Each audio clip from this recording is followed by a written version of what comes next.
গণ অধিকার পরিষদ, এলডিপি, ইসলামী আন্দোলন বাংলাদেশ, জাতীয় গণফ্রন্ট ও হেফাজতে ইসলাম বাংলাদেশ। তারা আসলে কি এই ডিসকাশন করেছে অলরেডি, আমার ধারণা যে তারা আপনাদের সাথে সেটা অলরেডি শেয়ার করেছে এখানে। তো আমি চিফ অ্যাডভাইজার যা বললেন সেটা আবারও আমি আপনাদেরকে জানাচ্ছি। প্রধান উপদেষ্টা বৈঠকে সুস্পষ্টভাবে বলেছেন নির্বাচন ফেব্রুয়ারি মানে 2026-এর ফেব্রুয়ারির প্রথমার্ধেই অনুষ্ঠিত হবে। সুষ্ঠু ও উৎসবমুখর নির্বাচনের জন্য রাজনৈতিক দলগুলোর কাছে তিনি পরামর্শ চেয়েছিলেন মিটিংয়ে। তিনি বলেছেন, এটা তার কোট, আপনি লিখতে পারেন কোট হিসেবে, আনন্দ ও উৎসবমুখর পরিবেশে নির্বাচন হবে। জীবনে কখনো ভোট দিতে পারেনি তাদের জন্য এই নির্বাচন ভালো অভিজ্ঞতা দিতে হবে। যারা ভোট দিতে গিয়ে তিক্ত অভিজ্ঞতার সম্মুখীন হয়েছেন পূর্বে, তাদেরও ভালো অভিজ্ঞতা দিতে হবে।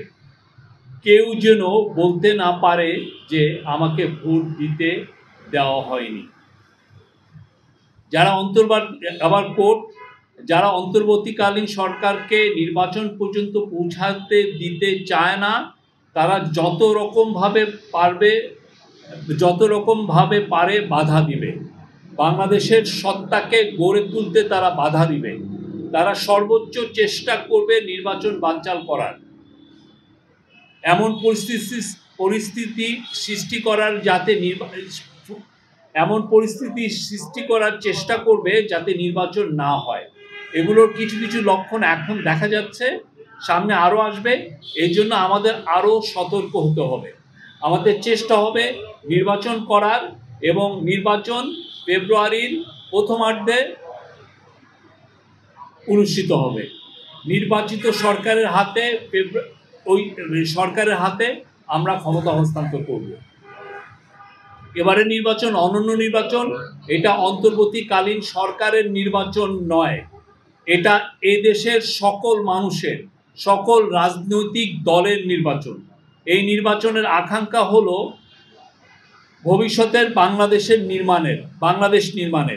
এই নির্বাচন হবে নিজেদের পায়ে দাঁড়ানোর, সাহস অর্জনের, নিজের ভঙ্গিতে দেশ পরিচালনার নির্বাচন। এই নির্বাচন অন্য কোনো দেশের থাবা মারার কোনো নির্বাচন এই নির্বাচনে অন্য কোনো দেশের থাবা মারার কোনো সুযোগ যেন না থাকে। আমরা এই নির্বাচন আয়োজনে আপনাদের সর্বাত্মক সমর্থন চাই।